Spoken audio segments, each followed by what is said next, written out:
രേണു ചേച്ചിയാണ്. എവിടെ പോണു?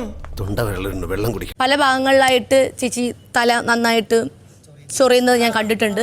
ഈശ്വരാ, ദേ കിടക്കണ മത്തങ്ങ പോലൊരു സാധനം ചുടിച്ചോര കുടിച്ചിട്ട് മയങ്ങ ഇവിടെ പാടാ.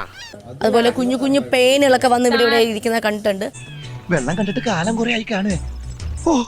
അപ്പോ കുളിക്കുന്നില്ല എന്നും എനിക്ക് മനസ്സിലായിട്ടുണ്ട്. പിന്നെ എനിക്കിവിടെ തൂറാൻ പോലും സമയം കിട്ടല്ലോ. അതിനിടക്കല്ലേ കൈയുടെ നഖം വെട്ടാൻ പോണത്. 5-8 ദിവസം ഞാൻ കുളിക്കാത്തതിന് ആർക്കും ഒരു പരാതിയില്ല. ഇപ്പൊ നഖം വെട്ടാത്തതിന്റെ പ്രശ്നം. അയ്യേ, നാണം കെട്ടോ. എനിക്ക് തോന്നുന്നു ചേച്ചി എക്സ്റ്റൻഷൻ വെച്ചിരിക്കുന്നത് കൊണ്ടായിരിക്കും കുളിക്കാൻ പറ്റാത്തത്. കുളിക്കുന്നതോ? ഞാനോ? No, impossible. ഞാൻ കുളിക്കാറിയില്ല. അതെ, കുളിക്കുന്നില്ല, എനിക്കറിയില്ല. മുടി കഴുകുന്നില്ല.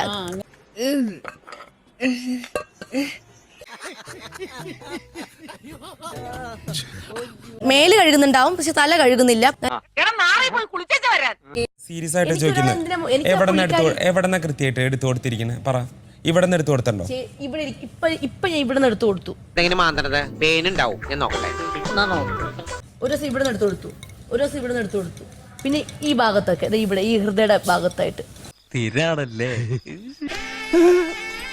വെറുതെ കഴിഞ്ഞ ആഴ്ച നടന്ന കാര്യങ്ങൾ പറഞ്ഞ് എന്നെ നാറ്റിക്കരുത്.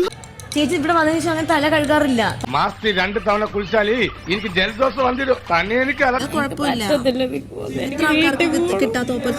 10 മണിക്ക് വന്ന് 5 മണിക്ക് പോകാനത് സർക്കാർ സ്ഥാപനമൊന്നുമല്ല.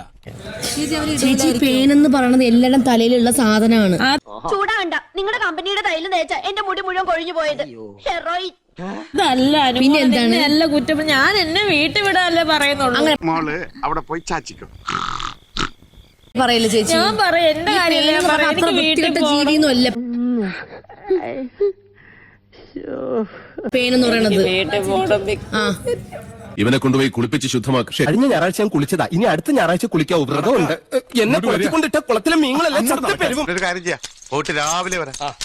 അനിയാ പോട്ടെ, അമ്പിമനെ പോട്ടറാ. സാറേ ഒന്നും വിചാരിക്കല്ലേ മക്കളെ, മാമനോടൊന്നും തോന്നല്ലേ.